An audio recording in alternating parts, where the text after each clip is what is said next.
This is exactly how we drew it up. Michigan State, huge rivalry game. Both teams are 7-0, undefeated, and we're getting ready to have a pretty big game. Welcome to the Michigan Football at the Voice of College Football channel. I am one of your hosts, Desmond. We've got Mark Rogers with us as well, and my partner in crime, Drizzy Dre. Dre, how you doing, man? Doing well. This time of the year, especially a game like this, it brings a mixture of emotions of both excitement and nervousness. Excited about the potential and aspects of this season. This is the part of the season where your team has, done the hard work to get you to the dreaming portion. Right now, it's like maybe we could do something special. At first we thought, are we good? Can we be good, or are we just average? And now it's like, wow, we have a real chance to do something special here. But with that comes the fear of that blowing up in your face again, right? That dream being snatched from you. And so it's exciting, man, and I can't wait for Saturday because you know what, with all the talk that we've done the last 7 weeks, Desmond, about the pros and cons of this Michigan football team, I think this is the first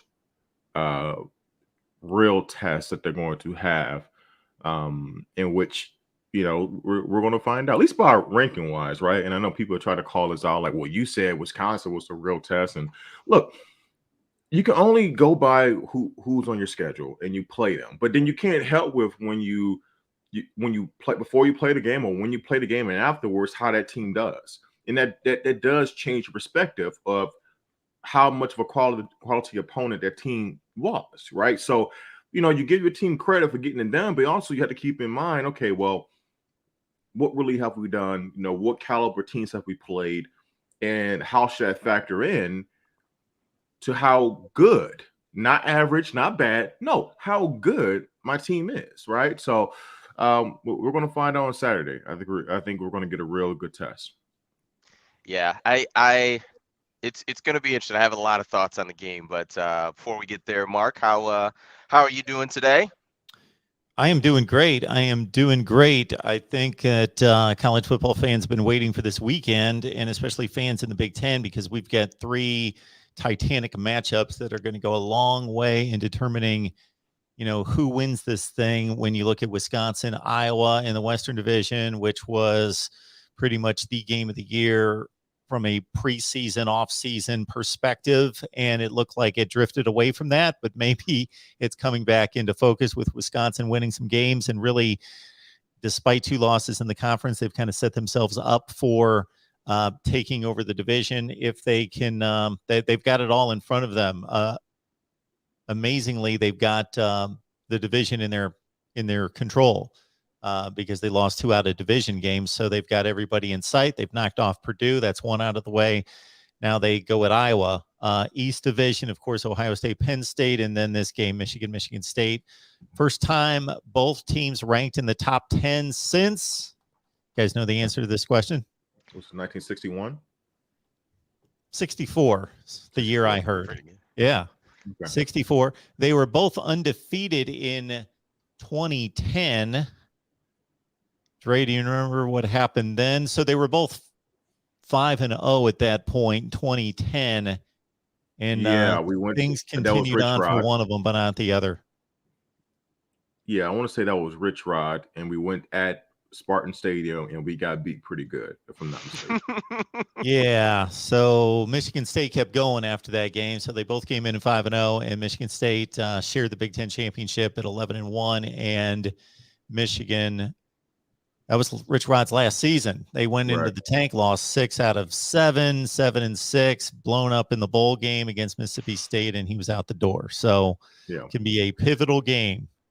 Yeah, absolutely. I will say a quick note on that ironically, that Michigan team the following year went 11-2 or 11-1. Won the Sugar Bowl against VTech, and a lot of people looking back on it would say, well, who knows? Those are all Rich Rod's players. Maybe they did start off that year, what was, like you said, 4-0, 5-0. So obviously there was a pretty good foundation there. Maybe they bring Rich Rod back, and he had the full support of the, boosters and university in which people thought he should have. You never know, right? Maybe history is totally revised, but no, I definitely remember that and wasn't happy with how the rest of those following years played out. I can only imagine. I bet you can be an Alabama fan. You just can't relate to that, right? Not falling off the table like that, but it's okay. Well, that's they're on an upswing now, but it has been down before, so that's Anywho, so I was actually scrolling on Twitter and saw a very interesting question that I think is very simple but interesting, and I wanted to pose it to you, gentlemen, and Dre, I'll pose it to you first. Who has the coaching edge in this game? Is it Michigan or is it Michigan State? You want me to start off here? Mm-hmm. Gosh. So you're putting me in a conundrum. Now I got to sound like I'm about to diss once again my own university. But let me preface my answer by saying I don't believe that Jim Harbaugh's strength lies in pre-game preparation. I don't look at him as an X's and O's genius, right? He clearly isn't that. I mean, most of his offenses are pretty vanilla. They always been pretty vanilla. But I always believe that he was a really, really good, to at one point, great culture builder, right? And was really good at injecting juice, right? So to answer your question, I got to give that edge to Mel Tucker from a guy who's better at pre-game preparation and X's and O's, purely based on the fact that I actually think that's a weakness of Jim's, right? So I'll give the pre-game coaching edge to Mel Tucker. Okay, that's very interesting. Mark, what say you? Who's got the coaching edge in this game? Oh man, that is a great question. That is a great question, because Mel Tucker's only been at this now his third season overall as a head coach. Come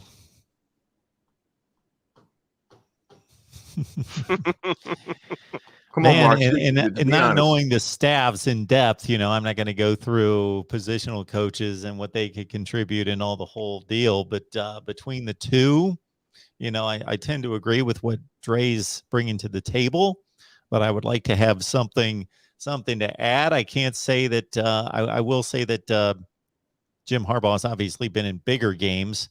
I don't think Mel Tucker's going to go into this game, nervous wreck or anything like that. So that's not what I mean. But certainly he's not coached. This may be the biggest game he's ever coached in, if you think about it, as a head coach, because Colorado, they went 5-7 under the radar, never played in a big game. Last year was a throwaway year. Michigan State, whatever they were, 3-5, 2-5. And then they get into this game here, and they've beaten all teams with losing records. Obviously, rivalry, Big Ten game, and on top of it, both teams are 7-0, ranked in the top 6 or 7 in the country. This is by far the biggest game he's ever coached in. But man, I love Mel Tucker's swag. I like his approach. He just seems like he knows exactly where he's headed, and the program's coming with him. He seems like a very determined, confident, single-minded individual in regards to knowing what he's all about, what he wants his program to be all about, and knows how to get there. Sounds like a young Jim Harbaugh, doesn't it? That's how a younger Jim Harbaugh sounded. That honestly, if you think about Jim Harbaugh's impact at San Diego, right? I think it was University of San Diego, and then his impact at Stanford, his impact with the San Francisco 49ers, and now his initial impact with Michigan. He will bring that young kind of fire, that exact approach, knowing that he will come to whatever program he was at, and regardless of what trend around the sport was going on, he installed a very specific strategy, which is we're going to be mentally tough. We're going to play old school, a smash and ground and pound football.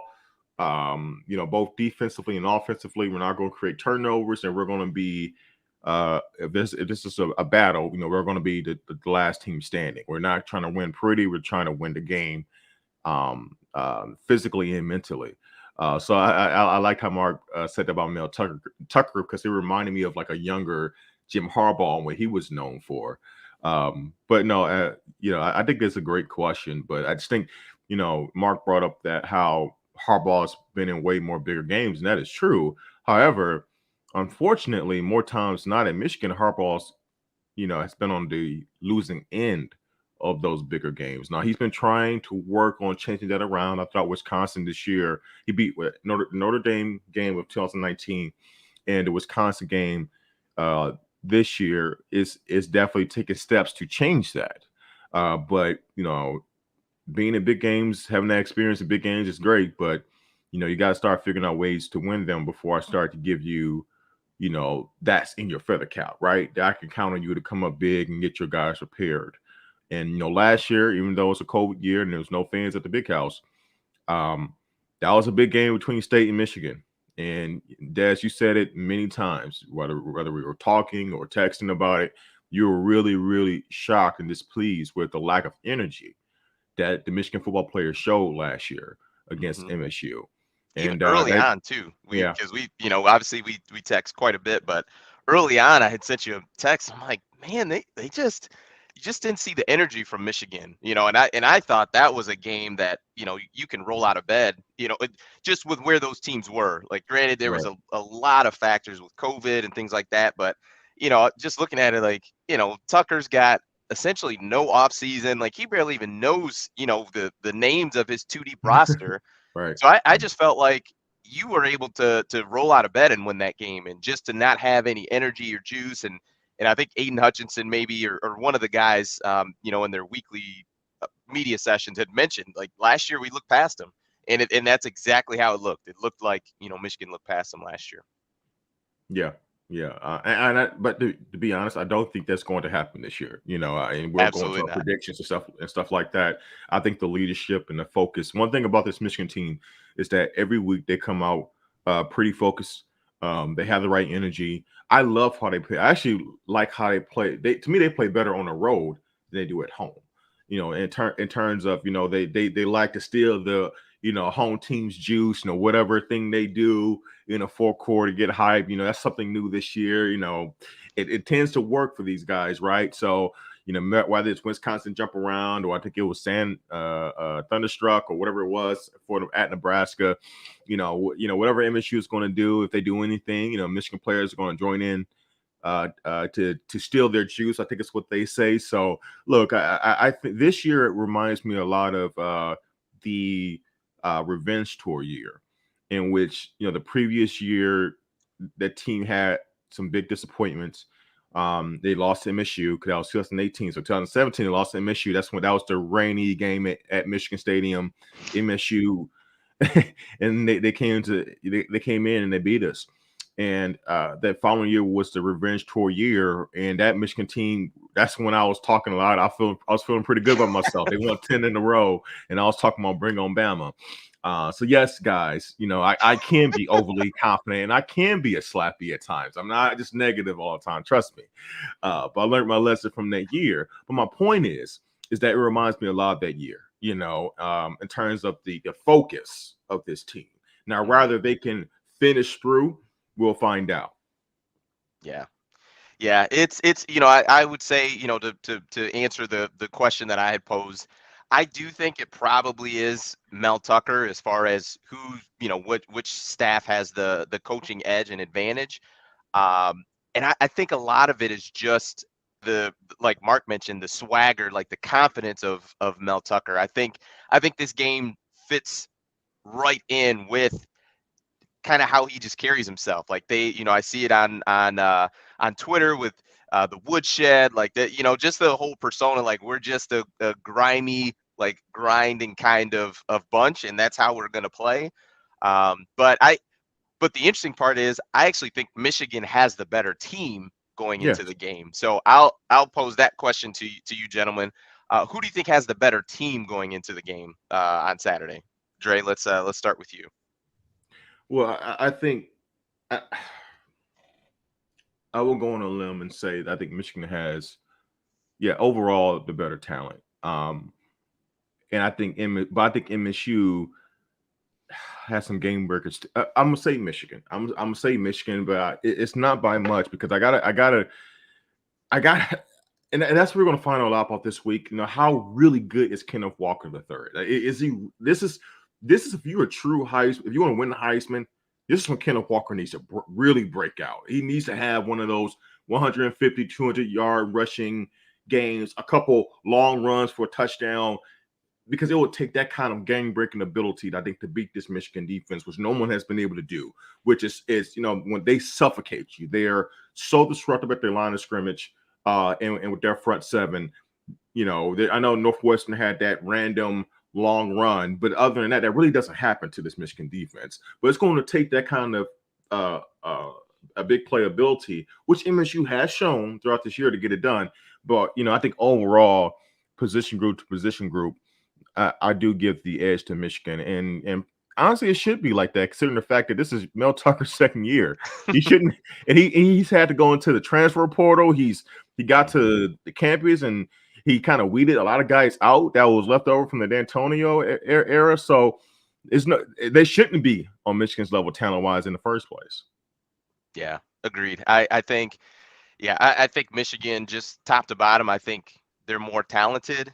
You look at position groups, and I just think Michigan has the edge more often than not. The one that I'm concerned with the most is probably the wide receivers. I think I think Michigan State has more game breakers than Michigan does. The Ronnie Bell injury, I mean, it was 7 weeks ago now, but nonetheless, that was big. Like, that was the guy.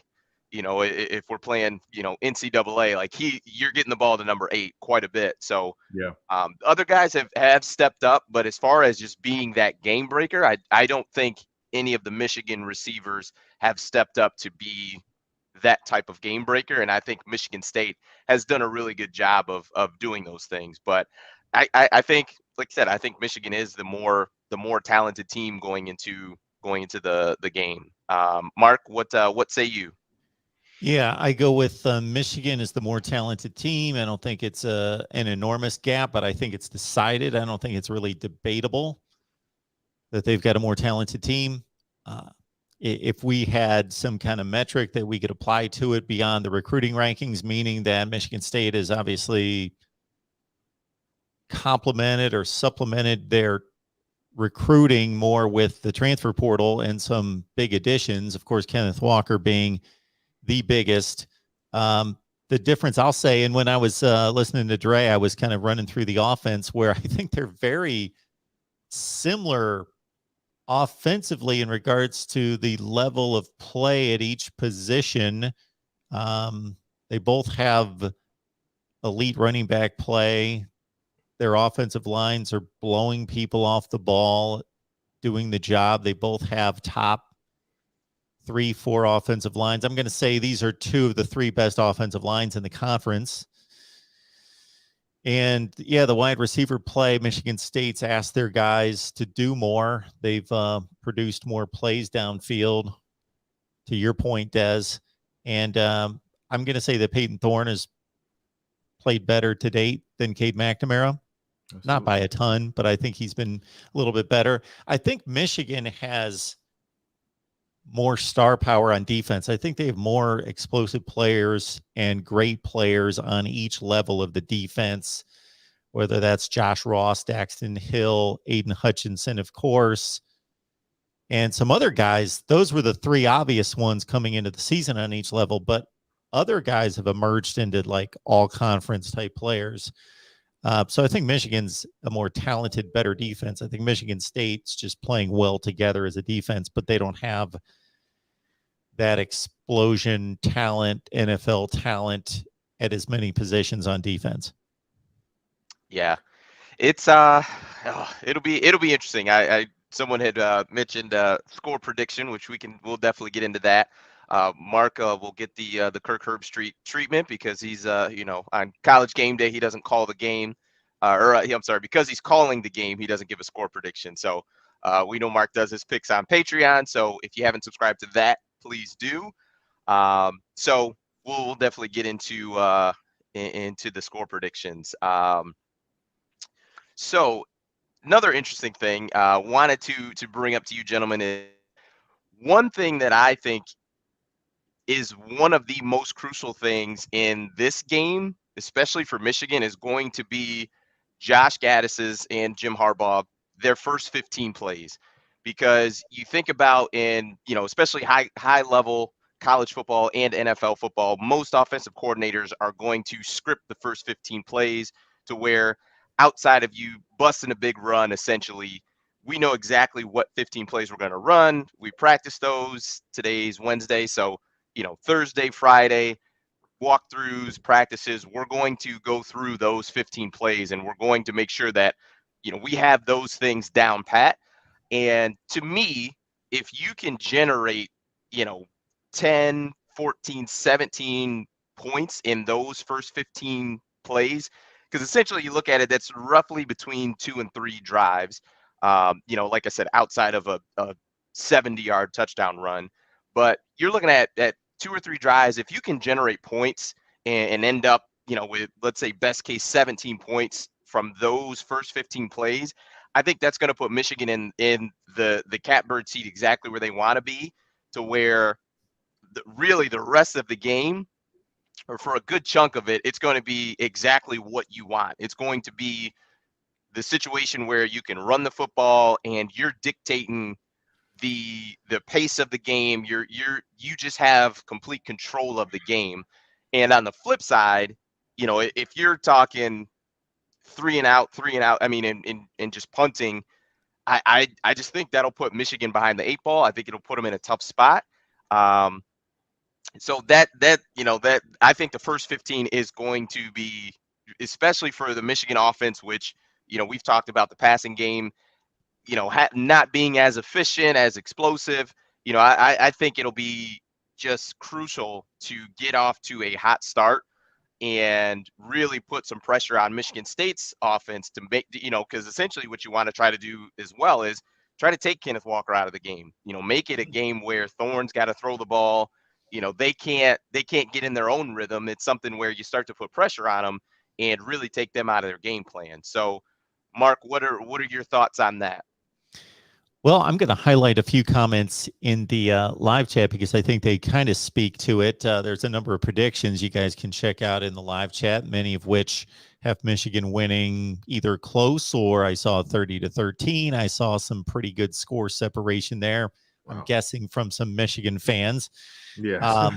Also, it was brought up by a number of people that, so Janet says this, and a lot of other people are saying that, and I'll post some of the comments that, Sparty's last game was a life and death struggle with a 2-5 Indiana team that was a 17-15 game late, 20-15 final, could barely get anything going on offense. That's the first game really Kenneth Walker has met some resistance. He got some yardage, but it wasn't just the big blow up 150-220 game that he's been posting across the board. He ran for 84 yards on a lot of carries, less than 4 yards per carry.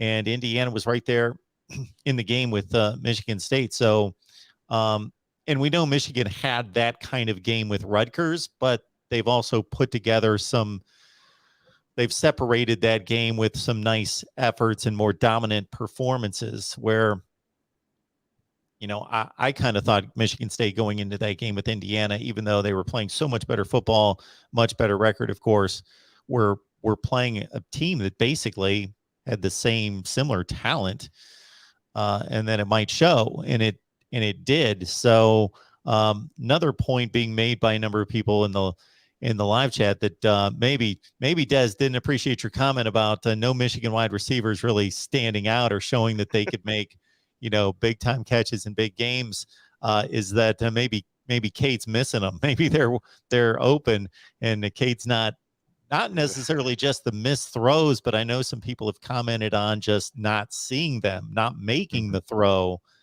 In addition to missing throws, just guys that he should be connecting with and seeing, he's just not cutting it loose. So, I think the longer the game is a close game, and especially if it's an ugly kind of 10-7 game, the more it favors Michigan State. think Michigan has more potential to separate themselves. Okay. Dre, what say you? Well, for one, to Janet's point, that's true. MSU was in a dogfight with Indiana, but I would caution and say be careful with overly valuing a team that a team, especially when a team wins. Uh, a tough win for a team and using that as some kind of parameter to say that, well, they're not as good as they may appear.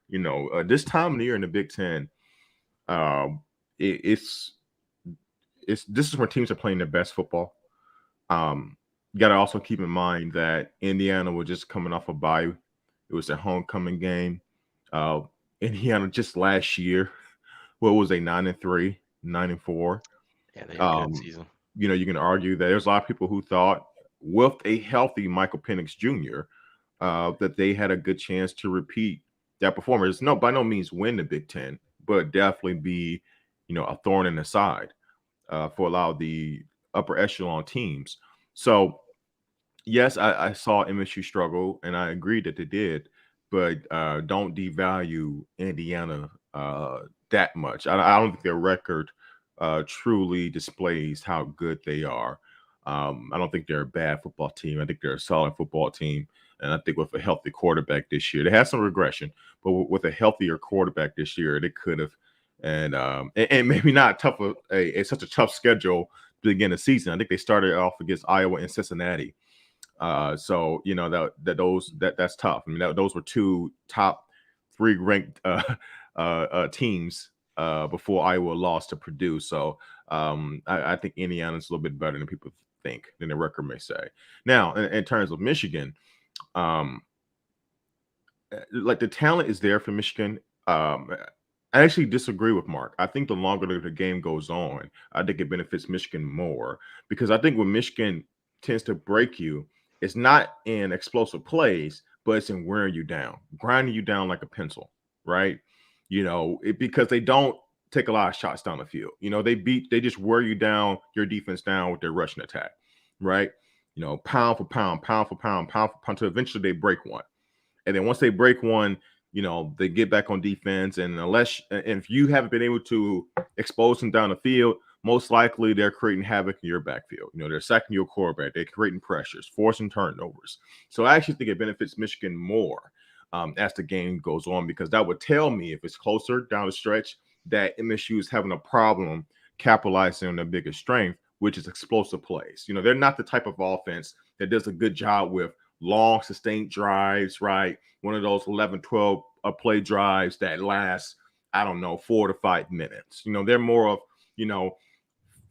5 to 6 for 80 yards, and it's more chunk plays, right? But if Michigan is able to limit that, that puts MSU in an uncomfortable situation in which they haven't had to win that way. So I think it benefits Michigan more. Now, for my sanity and composure, I'd much rather blow MSU off the field and not have to deal with, heart palpitations in the fourth quarter. But, we'll find out. I don't want to deal with that. But I probably would have to. I can't have nice things. So we have a question. It says, Mark, do you think it comes down to a weakness versus weakness game? Bad passing, Cade, versus bad secondary for MSU. That's an interesting question. I mean, I'll kick it off. I actually think it'll be more so strength versus strength, because I just don't think that Michigan is going to lean on Cade to throw the ball. I think it's going to be they're still going to do what they do. Like, I don't think they'll get to a point where they're, beating their head against the wall, but I think they're still going to run the football. I think they're going to still be run heavy.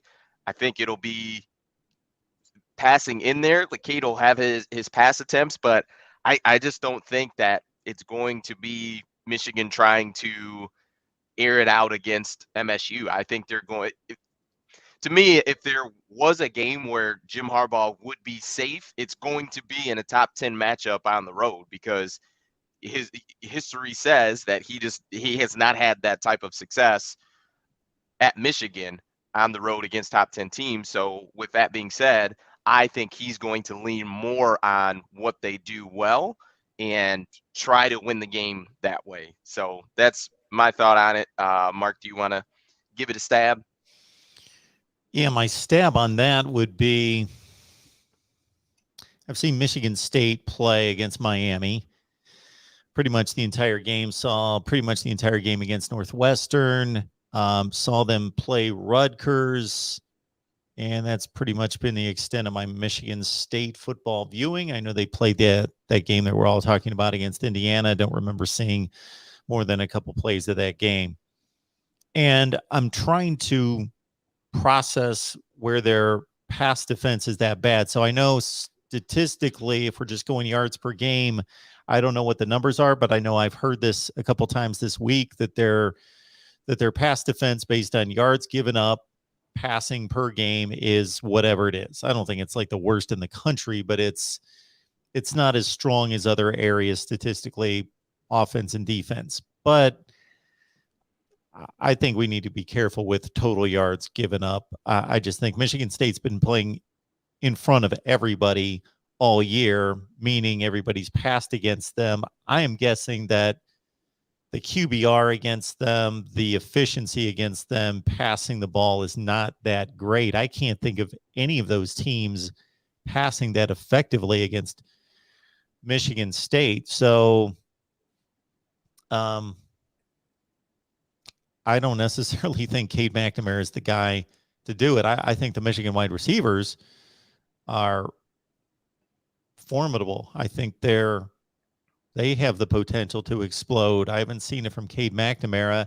And to Des's point, I don't know that really Michigan is going to adjust their game plan to what they perceive to be the strengths or weaknesses of the opponent. I think they do what they do. No. And I will give them credit for this. The Harbaugh and Gaddis credit for this. Going to the Wisconsin game, we all said that, look, against that Wisconsin defense, you're not going to be able to just shred them, gash them with our rushing attack. In fairness, in comparison to previous opponents, we didn't. Now, I think we still got to 150 rushing yards that day, but we definitely didn't have 300 like we were having the previous weeks. Mm-hmm. But what you saw in that Wisconsin game is that you saw the flea flicker, but you also saw a little bit more. We talked about it post game after Wisconsin, that there was a few drives in which Michigan threw the ball like 4 or 5 times straight 4 or 5 times. And that, to me, that spoke. And Harbaugh was going forward on 4th down. I think on the first couple of drives or something like that. It spoke to the sense of urgency that they felt going into that game. So I definitely seeing that playing out on Saturday, that they're pulling another unexpected move, and maybe passing the ball a couple times, maybe taking a shot or two down the field the first couple drives, right? In those 10 to 15 scripted plays. The issue is that concerns me, and we've seen this, is that sometimes they'll try to take a couple shots down the field, or they may try to pass the ball more, and it's not particularly crisp. And it's not that K would turn the ball over, but it would be, let's say they're passing on 1st and 10, right? It'd be an incomplete pass. Now we're in 2nd and 10, and I can tell that Gaddis and Harbaugh are not comfortable with K being in that type of scenario. So then they'll start to run the ball a bit more. Like, okay, this works. I think they get very, very hesitant when they see K is not sharp off the rip. Right. Yeah. So that concerns me, because I think there becomes a point in time where, you don't pass a lot. You don't really give your quarterback a lot of time to get in the rhythm. So he might look a little shaky, and you have to make a decision to either stick with it and let him find his way, or do what they normally do, go the conservative route and stick to their strength. Now, unfortunately, because they have led themselves into this situation, because they did not capitalize on in those games in which they had the lead way, to have Cade, like you said, Desmond, to let Cade make a couple mistakes, And now they're in a point in the season where they're playing opponents where they can't afford that. So they're kind of really, they put themselves in the corner with this playing style, and they're going to stick with it. And honestly, I don't think they can make a detour out of it at this point. They are who they are. Hey, Des, if I can cut in for a second, Mhm. here is Michigan State's pass defense numbers against the last 4 quarterbacks against good teams. I threw out Western Kentucky. The last 4 games, and I know Northwestern in week 1 was not going to certainly add to any kind of argument here. So, Derek King, Miami, a top 10 to 15 quarterback in the country. Yeah, he threw for 388 and he threw 2 touchdowns. But again, playing from behind most of the second half, the entire fourth quarter, he threw it 59 times. Jeez. 38 for 59 to get his 388, 2 TDs, 2 picks. The one thing that Michigan State did in that game, and they obviously knew what they were doing because they eventually wore them down 38-17, was they basically let Charleston Rambo in particular from Miami, I remember watching this, just basically run to the sticks and turn around and catch like a 6-8 yard pass at will. They were just playing pitch and catch forever, and it seemed like what are they doing? He's catching like 5-6 passes on one drive, and they're giving it up for 8 yards. But that was part of the deal, and they made it stand up. Adrian Martinez, 24 of 34, 244. Noah Vedral, Rutgers, 16 of 31, 208. And then most recently, Indiana, Jack Tuttle, 28 for 52. 52 pass attempts to get 188 yards. Wow. So that's nothing. That's horrible. And if you add all these quarterbacks up, they threw 2 touchdowns and 5 picks against Michigan State. So throughout the total yardage stat, I'm not buying that Michigan State's secondary's weak. Yeah, those are some interesting stats, especially to hold up against that many pass attempts too. That's pretty impressive. Yeah. Yeah, go ahead, Dre. No, I mean, like, and to be honest, that's not how this Michigan team I just talked about. It's not their style of play to even if MSU was struggling in the secondary, our style of play is not, conducive to exposing that. It's just, we're not going to, take a lot of shots, to see if we can win. We're going to run a football. That's what we're going to do, right? Mm-hmm. And gosh, I wish, man. I wish I could say, man, that's an opening, right? Maybe we can expose that, and if we had more of a balanced style of offense, then I can use that as a potential advantage. But I just don't see it. I don't see it. I think we're going to be who we're going to be, especially like this point in the season. Harbaugh, once he establishes a particular style, he doesn't really wane from it, and also you got to consider what's on the line, the high stakes for this game. Harbaugh, and we're probably going to this, MSU is playing with house money. Mm-hmm. They were not expected to be here. Then that's no. They were 4 wins, I think, is what they were projected to have this year. Look, there's no negative besides hearing Michigan, fans gloat a little bit to losing this game. But even so, like, they could still go in the last 10 years. I'm pretty sure MSU may have the edge over us. I think that if you counted the Antonio years, maybe the last 15. So I mean, it's really not a negative besides annoyance from MSU losing this game. For Michigan, there's a ton to lose, man. Because if you think about it, we given Harbaugh credit that he deserves for turning this program around compared to how they were last year, right? Last year was terrible, even in the midst of COVID and everything that went along with that. But there was question marks if he was going to be extended, and it's a terrible loss to MSU. And they come to this year, I had 5-7, 6-6 tops, and they also had a low win prediction, and here they are 7-0, and so you give Harbaugh credit for that. But if he loses Saturday, and that would probably put them on a trajectory to be 10-2 at best, most likely, right? It will be another reminder of throughout the ebbs and flows of Harbaugh's tenure in Michigan, the low of the lows, the high of the highs. The highest we've ever been is 10 wins in 3rd place in the Big Ten. No matter how that season went, seasons in which we won 10 in a row, seasons in which we're going to the last game of the year and we're ranked third in the country, right, with everything in front of us, and somehow we still finish third place. What's the joke that me and you used to do for years, Des? Third place Jimmy, Third right? place Jimmy. Yeah. Right. It will be that all over again. And it will feel to me, and I can't speak for everyone, but it will feel to me like, oh my God, same thing. Like and this is in the midst of all these perceived changes that Harbaugh's tried to this evolution, right? That Harbaugh's tried to do, right? At first, when his first few years at Michigan, they were averaging around 10 wins a season. But we start to talk about, and I think they finally noticed that style of play, the pro style, especially on offense style play, will limit you in the bigger games, right? You will only get to a certain point, but you won't be able to get past Ohio State or Penn State or MSU to really win something, win the Big Ten, get to the college football playoff. And so he tried to change things, right? He went and hired Gaddis. They went more to a spread style offense, right? Eventually, Don Brown's gone, right? Now they have Mike McDaniel, right? Now we're 3-4. So we've done all these changes, right, to try to raise the level of the program, and yet we will still finish as good as we've always been. Think about how crushing that is, right?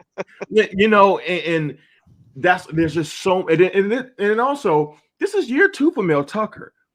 Like, you cannot lose to a guy who's just really getting he's basically using Band-Aids on his program, bringing in a whole bunch of transfer portal guys, trying to find guys everywhere, right? He really doesn't have a lot of his own recruits there yet, and yet you're going to be 0-2. Yeah, don't look down, Dre. Well, okay, and you've been 7 games into your own program. Like, there's a lot at stake here, man. There's a lot at stake. The interesting part is the different perceptions you can have after this game for really both coaches, and the different perceptions you could have. Like, for instance, like you had mentioned, Dre, if Michigan were to lose the game, the thought and the feeling of, man, this is basically just what, this is peak Harbaugh, is we're probably going to get to 10 wins and, we're going to lose Ohio, it's going to look the same. But if he wins the game, how different that perception and trajectory of the season too, because you look at Penn State, they just lost to Illinois, which, however you want to paint it, Illinois is not a very good football team, and Penn State lost there. So you'd be hard pressed to be a Michigan fan to not look at that game and say, I would feel pretty good going into that game, much better than before the season started when you looked at it. And then really you're just looking at the Ohio State game of, man, if we could just take care of business there, and really when you look at it, it's almost house money going in Ohio State. And what I mean by that is, I think no matter what, you probably have a really good shot to get in the playoff if that's your only loss. Like, so, you know what I mean? Like, there's just so many different ways that it can go depending on the result of the game. It could be something pretty interesting. Last question before we get your prediction, Dre, as far as score prediction and mine. And if you just joined us, Mark is getting the Kirk Herbstreit treatment. He's quote unquote calling the game, so we're not going to get his prediction on it. You got to subscribe to his Patreon in order to get that. And I believe you posted your 10-6 against the spread. Is that 10-6 last week? Okay. 95-58 against the spread this year. Those are all the top 25 games. Plus, I'll tack a few more on there. Plus, we do a lot of other things on there on Patreon. So join us there. Just search Mark Rogers TV. Go to Patreon, Mark Rogers TV. I'm going to cut out. I'll let you guys wrap it up at whatever point you want to, and I will pull up the Michigan banner, and you guys can do whatever you want from here on out. But good to see you, Dre, Des. Appreciate it. You guys, great job. And keep in mind, everyone, these guys are the two to check out after the game for post game right here. We will be here. All right, Mark, take it easy.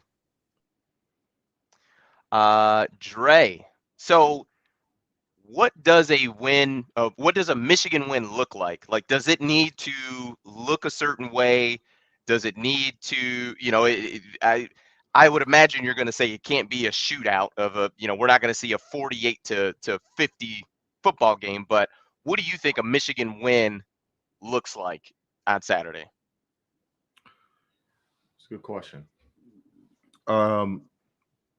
I see a Michigan win. I'm gonna go.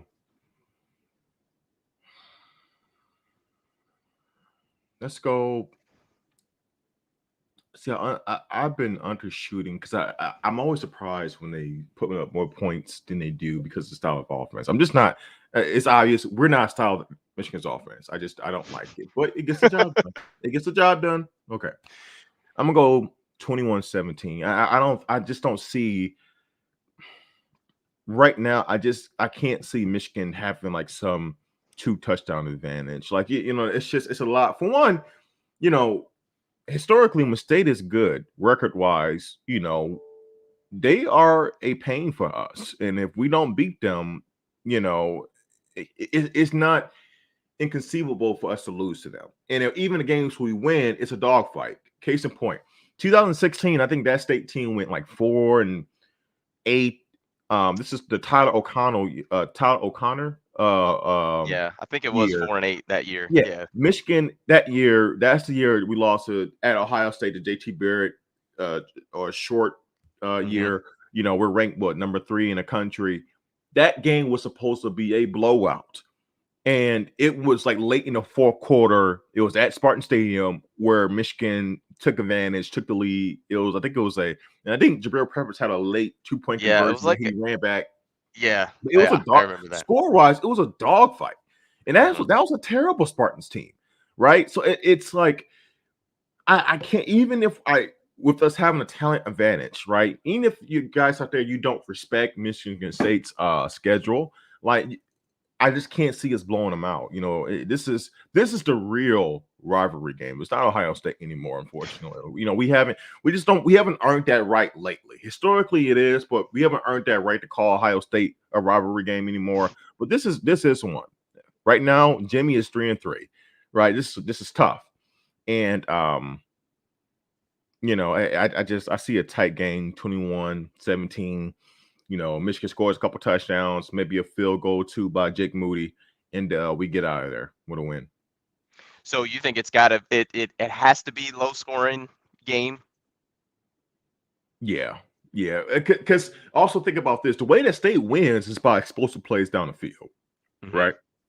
So I'm taking into account that Michigan's able to limit that, and on a flip side, for their offense, they're able to do what they always do, which is control the TOP, ground and pound, have long sustained drives, occasionally punching in an end zone, and maybe kick a field goal, 1 or 2 field goals, and keep the game at a comfortable margin, right? And maybe force a turnover here and there on defense.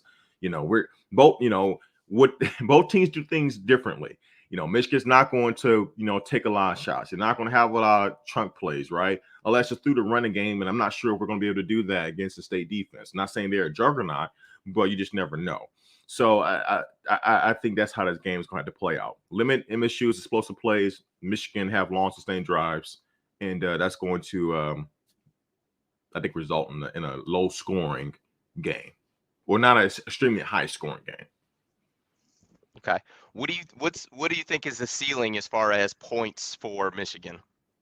We can do score prediction here next. Yep. Well, I think 35 points. Because one thing that we saw the last couple of weeks is that Peyton Thorne is susceptible to throwing interceptions, to turnovers. And if Michigan's able to force that, then of course, anytime you get a turnover on defense that open, you're flipping the field more than likely, and you're giving your offense, a really good chance to at least put up 3 points. So I think 35 points is the most Michigan could do on Saturday. I don't see us putting up 45 to 50. You just don't see 60 burger. Yeah, no. Unfortunately, we're on the other side of that. I don't see Michigan doing that. Against State. Unfortunately, not in the rivalry game. It's rare, and that's why those gut punches against State during the Brady Hoke years and some of the Rich Rod years, in which they were just really beating us by at least 2 touchdowns, was so devastating, because you don't really see no matter how the games play out, who wins, you really see these games ending in a blowout like that. And so I don't think it will happen this year either. Okay.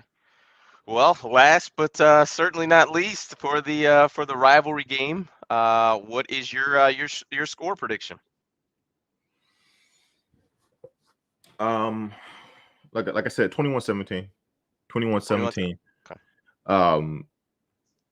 Well, one thing that I think will happen, I think both offenses are going to get off to a slow start. I think Michigan, it's going to take Michigan a few drives before they find their groove, maybe break a couple runs or two. And I think that MSU, you saw against Indiana, it took them a few. I don't think their offense opened up until they did that that trick play in which they had the tight end Hunt through the pass to Peyton Thorne. That's why I thought they often started to open up a little bit. Before then, I thought they were struggling. So I think it's going to take a while for both offenses to get started. And I think it's going to run 21-17. It's going to be a tough game. It's going to be a tough game. I think my score prediction, I'm going to go a little higher scoring than your prediction. Sorry. I'm going to go 31-27 Michigan. So I think they are going to get it done. I could see a decent amount of field goals being kicked. Like I said, I think Jimmy's gonna be pretty safe. I think he's gonna lean on those two running backs you have, and they're great running backs.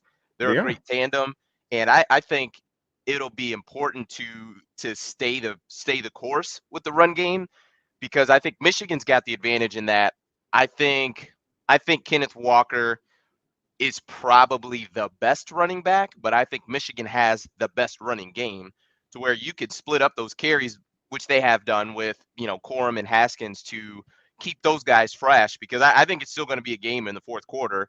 And I think to be able to have, fresh legs, a guy having 15, 16 carries, in the fourth quarter versus a guy like, I could see Kenneth Walker having, I could see 35 carries for him in this game. Like I could easily see that.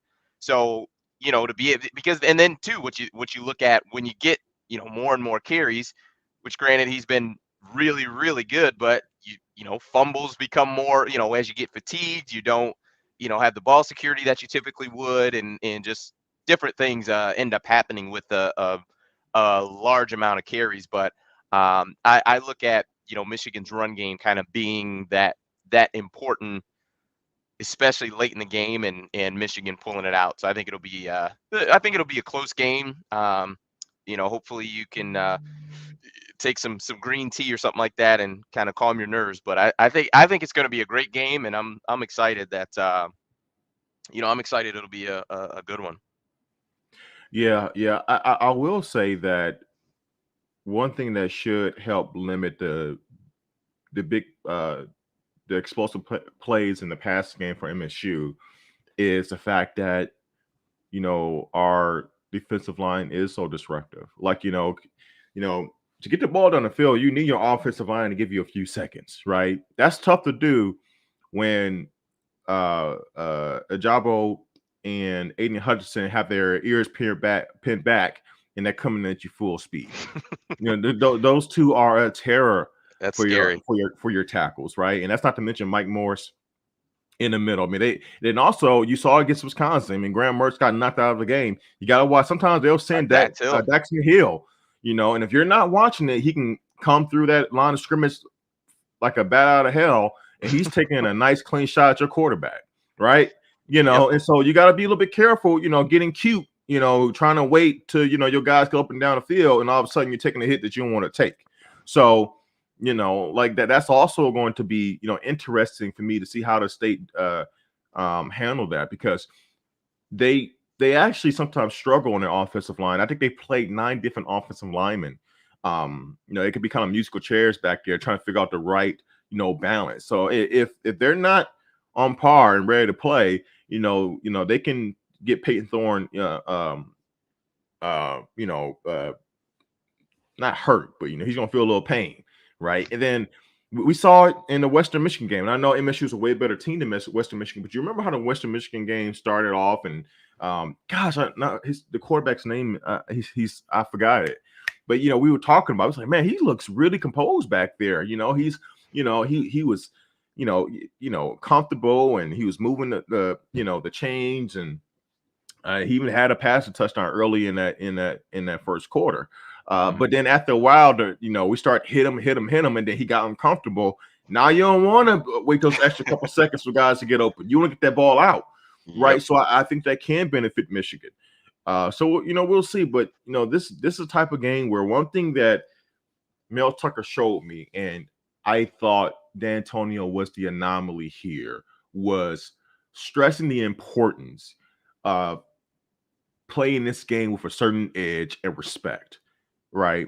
And that D'Antonio never let he had his guys, frolicking at the mouth to play Michigan, right? Yeah. It didn't matter how bad or good they were, right? It didn't matter if they thought they were better than Michigan or not thought, if they were having a better year than Michigan or they were not. They were ready for that game. And I was really impressed that Mel Tucker, a guy with he was a grad assistant at State, but for the most part, not really having any kind of connection, to this rivalry like that, to come in right away and have his guys more amped to play last year than Michigan was. That tells me a lot that I think you're going to see a Spartan team that's fired up, and that's a very concerning thing as a Michigan fan, because we're not going to sneak up on them. They're going to be ready for us, and so we're going to see what's going to happen, man. It's going to be a dogfight. For sure. We had 3 questions come in. We had posted a question on the YouTube channel. Okay. So we had 3 questions come in. I want to be conscious of your time. How are you? We're rolling. We're rolling, baby. Let's roll. Sounds good. It's rivalry week, man. We got to get to it. So I know. we have a question. Matthew Sumsky puts that assuming they go undefeated going into the Ohio State game, so that would be winning Saturday all the way into Ohio State, does Jimmy get extended? Say that one more time. I'm sorry. So assuming Michigan, they would be what at that point 10-0 going into the Ohio State game. Right. Does essentially at the end of the season, no matter how it goes, would Jim Harbaugh get a contract extension? Well, he already did. You mean like a reworking of his contract? Did he get extended, or did he get just? No, I think he got it. I'm pretty sure he got extended. I think it's just the parameters of the contract. Essentially allow for really, really low buyout if Michigan wants to move on. Yeah. And then of course his salary got nearly cut in half. But either way, I definitely believe that he will have some negotiate finally security, essentially job security. Absolutely. That's interesting, Des, because that's a really good year, being 10-0, at worst 10-1 if you lost that game. Yeah. So is it 10 or is it 11? No. Nonetheless, right? You'd be 11-1. Well, they're 7-0 now, and they got 4 more games. So yeah, that'll be 10-0. That'll be 10-0. They got 5 more. So they got this one. So Penn Indiana, State, OSU, MSU, Penn State, Maryland. You're right, 5-0. So you'll be 11-0. So that'll be an 11 win. That's tough. Wow, that's really tough. That's a great question. That's I think that's a huge turnaround, man. That's a huge, and also what happened last year. This possibly, and think about this, especially with the way each week has gone in college football. I mean, it's a potential that with 11 wins, and if you lost that game to Ohio, I mean, you could be second ranked in the country. I mean, so if you lost to Ohio State, you might even still get in a college football playoff potentially. Mm-hmm. Yeah. That's wow. I think what's as it stands now, I think what's hurting the chances is Cincinnati. Yes. If they were out of the picture, I think you definitely got a shot. So that's pretty interesting. And then he also had another question. What's making the offense? I'm assuming he's talking about so vanilla. Is it Jim Harbaugh or is it Josh Gaddis? I think it's Jim Harbaugh because I believe the way they have approached this season was we have got to it was a lot more short term than it was long term, right? It was like, we got to win this week. We've got to get some wins under our account. We cannot think about the longevity, making plans from longevity, like, hey, because we all know the best long-term strategy at the most important position, which is quarterback, would have been starting JJ right away, right? That would have been the best The possible long solution. game, right? Because let's be honest here, it's not like, here's the problem. It's not like Cade is a senior. Cade is a sophomore, if I'm not mistaken. So I think he's either, yeah, something, he has at least 3 years of eligibility, is what I'm trying to say. correct. Something's got to give here. Like, both these guys are not staying. It's just how the landscape of college football works.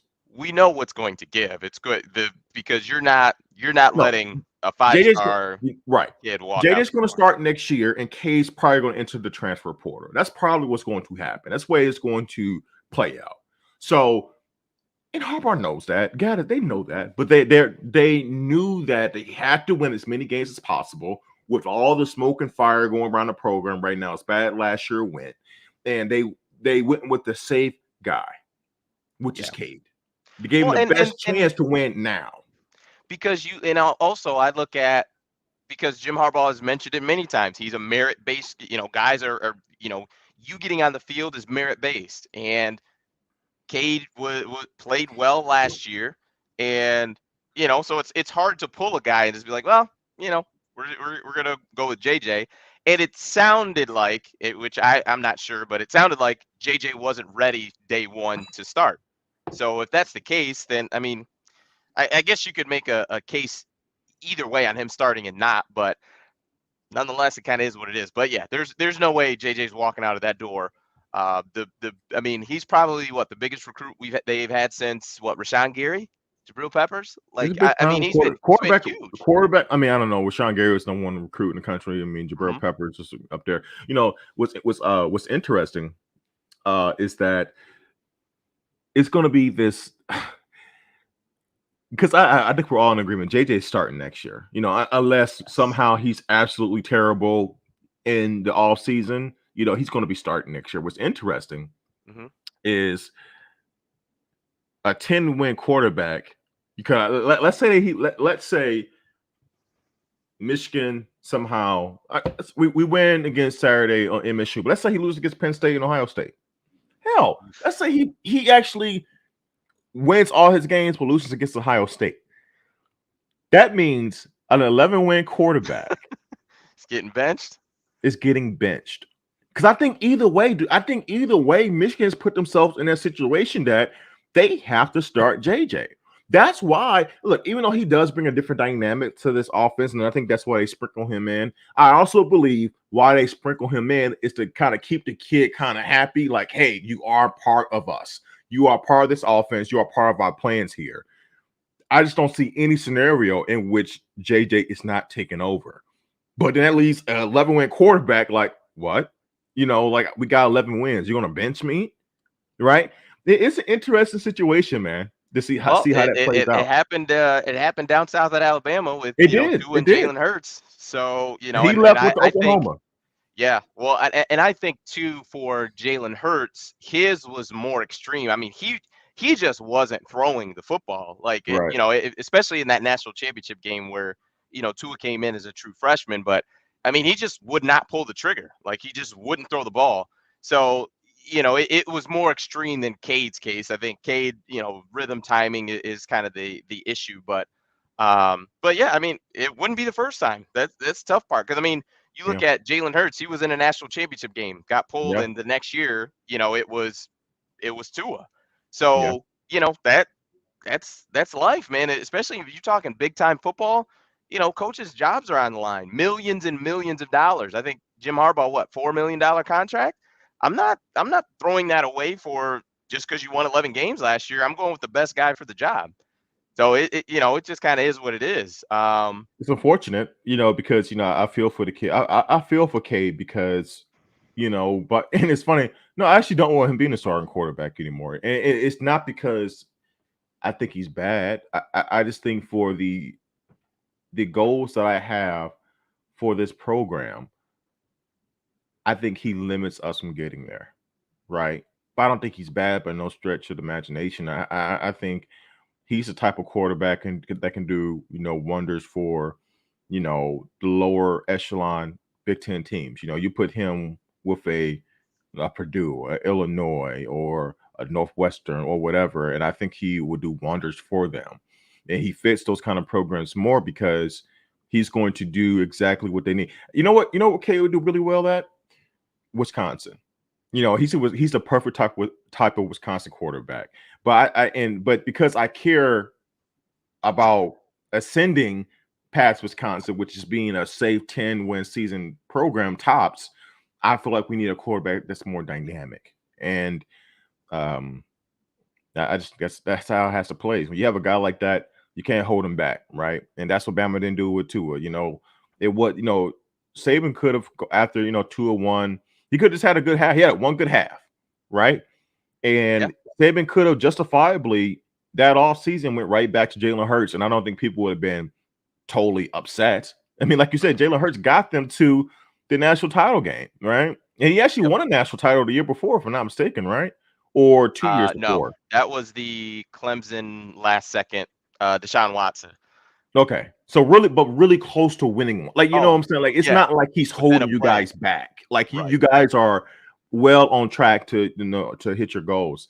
But we saw it with Clemson, with Dabo pulling Kelly Bryant, who got them to the college football playoff for a freshman, and Trevor Lawrence, right? So, we see that, but it's always interesting for the quarterback that is playing, who that's not playing bad, just not being good enough. Yeah, for sure. The other question was, what's holding back the passing attack? Is it the quarterback or is it the play caller? Man, I actually think the answer lies more 50-50, man. That's tough because I think the quarterback's limitations is playing a big role in how the play calling is playing a role in the play calling being so conservative, but also I think the play calling early in the season has also led to the quarterback's limitations as well. Does that make sense? Because and me and you talk about this, I still don't know for sure if we have truly seen K's limitations. Like, have we truly seen it, or is this a byproduct of the offense being run centric and this guy really not having the opportunity to fully get in the rhythm, get in the real throwing rhythm? And because I can't say that with a certainty, I can't put it all on Cade. Right now, the few scenarios in which he has thrown the ball and gripped it and ripped it, he has disappointed me with how he's missed certain throws. And by no means, no quarterback's going to be perfect, but he's missed certain throws. But I don't know, and that's why, Des, we always go back to this. We stress the importance earlier in the season of utilizing those games in which you're much better than your opponents, of doing things that are a little bit unconventional to your normal style of play, just to see what you have. Case in point, Wisconsin, their first game last year with a freshman with Graham Mertz, their 5-star kid, right? They go against Illinois and they don't just ground and pound. I think Graham Mertz threw for 350 passing yards. I mean, they did something that was a little bit outside of the scope of what Wisconsin likes to do, right? But at the time, they're like, hey, and the country is like, hey, maybe Wisconsin has a quarterback that isn't just safe, that can be a game changer. That was the perception, right? So that's where things get kind of convoluted, where I'm not exactly sure if one weighs more than the other. Yeah, I think I'm probably with you in regards to that. I think early on the play calling definitely could have been a lot better, and I think, like you mentioned, because of that, Cade hasn't really gotten the chance to get in a rhythm, and now we're seeing the result of that. I still am one that I feel like Gaddis has to be better, and I think this Saturday he's going to have to be better. Like, I don't think Michigan will be able to just lean on the run to the point where Cade has 15, 20 pass attempts in the game and them win that way, unless those 15, 20 pass attempts include just absolute explosive plays within those attempts. So we'll see. I just it'll be interesting. Do you see Ohio State fans actually just coming in here and just trolling? I love it. Yeah, you gotta love it, man. I We appreciate have it. nothing to do Thanks with for this being here. game. It's like, let's let Michigan fans know we are here and that we're in your head. And no matter Well, what you got, hey, they're saying no matter what you guys do this weekend, you're still going to lose to us. So it really doesn't matter. so the thing is, so here's the thing, like, and we talked about it with Mark, when was on, but if you win, if Michigan wins on Saturday, what could potentially be? Like, I hate to look ahead, but we talk football, like we're not ones, suiting up, so it doesn't matter if we're focused or not. But if you win on Saturday, the potential of what you could be going into the Ohio State game, the potential 11-0. I mean, it's hard not. It's hard. I mean, is that not difficult? If I told you, Dre, you're going to win on Saturday, is it not difficult to look at that schedule the way it plays out? You know what I mean? Like I think so. 2018 Desmond has forever scarred me until I would never ever go into that Ohio State game with the high that I was on in terms of like, man, like I was literally floating, like I was floating to Indy into wherever the college football playoff game was. I was But floating. you were floating past Ohio State, Yes, right? I was What I you're was going to do, flowing right to Alabama. I'm like, right? bring on everyone. Like I Right. wanted the smoke. I had that Dr. Pepper trophy they have. Like I had that in my eyes. Like I was like, Yeah. this is it. Like we won 10 in a row. Nobody want this. And I would never, ever have that kind of confidence again. Now, Right. would I feel pretty good?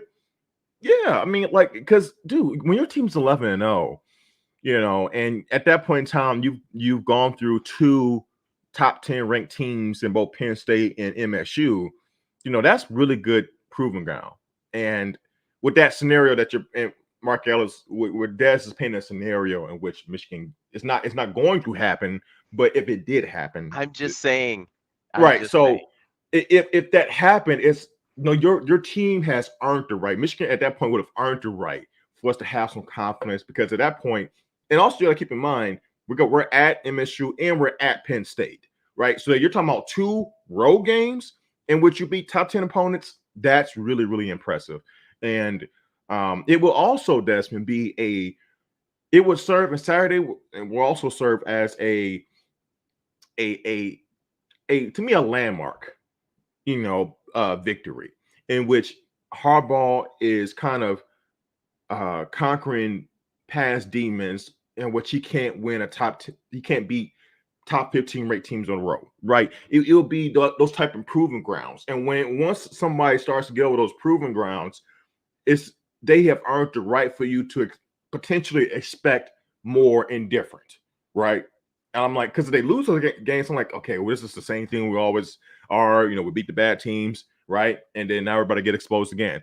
But if we're able to beat some good teams along the path to Ohio State, especially late in the season, I'm like, man, maybe we do have a shot here. It would look different. You know what I mean? Yeah. Like worst case, it just looks different. It's the path to getting there is different. It's not the same old same. I think no matter what, you're going to have to look a little different because I don't think you're just going to run through Michigan State and also Penn State. So, like I said, it just would be hard not to think about that. But that's just a scenario playing in my head if they're able to win on Saturday. So overall, how you feeling about it? You feel pretty good. I know you're trying to be calm, but I'm more excited than you are, and I'm not like a diehard like a Michigan fan. Like how I don't understand how you're just like trying to be so even keeled because this is definitely not like you when it comes to Michigan football. You get pretty jacked up about it. Well, no, I am jacked, but it's I realize I've seen this story before, and I might be protecting myself a little bit. Like, to lose Saturday, and I don't expect we're going to lose. So, guys, I'm not being negative. I don't expect we're going to lose. But if we did lose, it would be very, very heartbreaking. It would be very, very heartbreaking. And to me, it'll be one of those reminders that in the year in which Harbaugh is starting to restore some faith that maybe he can be a trend breaker, that he can potentially elevate this program, right? Not just have that, back to respectability, being 9-win team. I'm talking about really elevate them, help, put something in a trophy case, right? Not just be a participant in the Big Ten season. Actually have something that you can have in your trophy case to say, we did this, we accomplished that. It would be one of those, like, man, That'd be a tough one. it'll be tough. So, I'm trying to be even keel because and I also realize that even though we are the more talented team, think about this. Even in bad years for Michigan's always put really players in the NFL. Like they've always had really talented football players. And there's been years in which state has beat us, in which I'll have to go back and check. We probably put more guys in NFL than they have, right? But so it's not always with talent. And so I've learned in this rivalry game to never go into it believing that we're going to just stomp State out, because they've proven that they are here and they're here to stay. Yeah.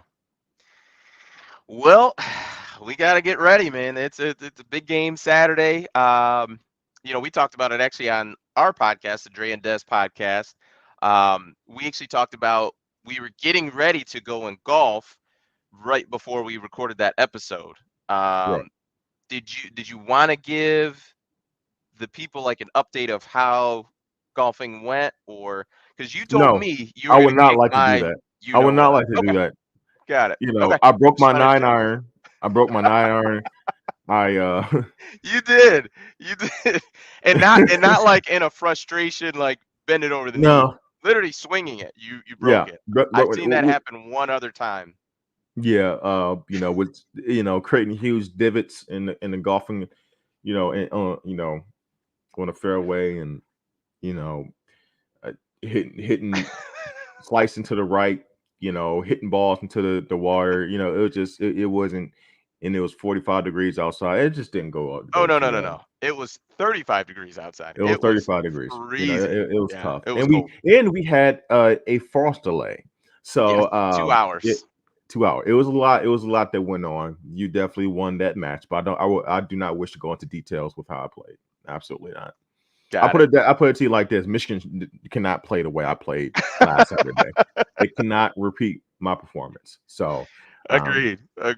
Well, big game Saturday. Huge rivalry, Michigan at Michigan State. Look at Michigan and Ohio State fans going. They're going They're at getting it. after it. Yep. You know Getting what, after man? it. Let me see. Just give me 30 seconds here. So I have a personal tie to this. So I married into an Ohio State family. Now my wife is pretty neutral. She really doesn't care. But my father-in-law, he's a diehard Ohio State fan. So this is why no one likes you, right? I give you respect. You guys are the best in this conference, but this is why no one likes you guys, because one day you're gonna feel the pain. And I tell my father-in-law this all the time. I can't wait for you to feel some pain from Michigan, because you're gonna have to answer to all this trash you're talking. Now you deserve it, but you reap what you sow. So I hope. Don't let this turn around and let's get a couple wins in a row. I don't think it's ever going to happen, but if we do, you about to feel the fury of Michigan fans. All this trash you guys talk. My goodness. Oh, they're just sick. They're like rats. They just. You know what's sickening is that they're dominating this rivalry, but they're obsessed. Like they just like, no, we're stomp on you guys, and I want you guys to know we're stomping on you. Like that's just no. You're going no. Yes, guys, you're beating us, or we get it. No, you don't know enough. No, you guys, we understand. No, you don't. No, you don't. My father-in-law, real quick, he always says that, look, I don't care, and this may not be, I'm not saying he's a representation of the entire Ohio State fan base by no means, but he has told me many times, like, I don't care if we're going 6-6, 7-5.